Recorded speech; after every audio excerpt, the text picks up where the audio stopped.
moment we have better parents, we will have better children, and therefore we'll have better adults in the next generation.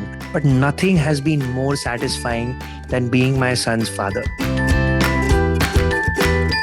For me, Father's Day was the day he was born. Like, that's the day I became a father, and that was phenomenal.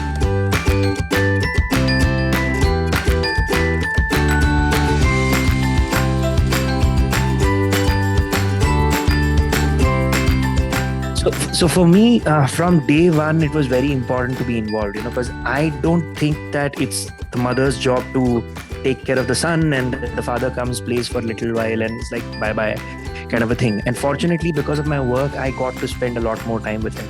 And I've been involved with everything from changing diapers to bathing him to playing with him, reading books.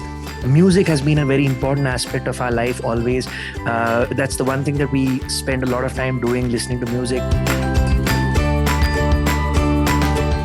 He reads, he listens to a ton of music, and we made it a point, however difficult it is, when he's in the room, our television is off, and whoever is the parent with him, their phones are generally off, and we pay attention to him, so that we've not introduced him to digital devices yet, as in, like, he doesn't watch television, he doesn't see cartoons. Kid, he loves playing, he loves doing puzzles, he loves reading. He'll bring a book and he'll sit on my lap and say, "Now Baba, read this for me." It's just been the most amazing thing being his father. For me, of all the things that I've done in my 17 years of professional work and before that, I think this has been the most satisfying experience, being his father, and seeing him grow older, and he's not even 3 yet.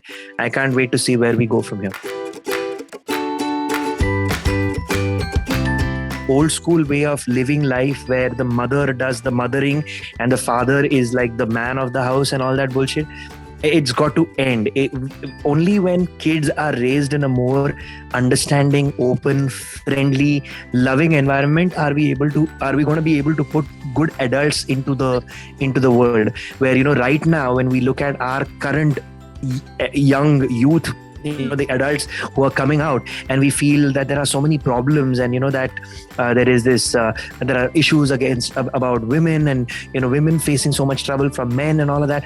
All of those things will change. The society will get better when there is better parenting that is going to happen, where kids learn from a young age to respect women, to respect people, are nice, are friendly. They see how their parents interact with each other and they are happy with each other.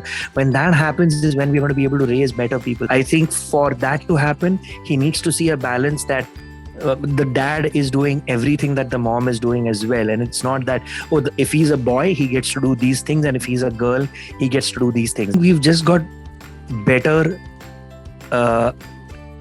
educated men now. The roles have changed in the world, where we recognize that, hey, my daughter is just as kick-ass as my son.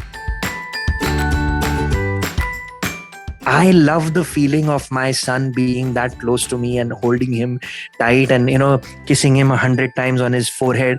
It's the most happy-making thing of his childhood. I have seen hundreds of advantages of baby wearing, apart from just the sentimental, emotional connect that I got with him. I would recommend it to every father. Every father should definitely try out baby wearing. I'm an exception. I think there are enough men now who are understanding that they need to be a part of their child's life in as intimate and as essential a way as the mother is. It's normal now to be an affectionate father. It's abnormal to be an old school manly man dad.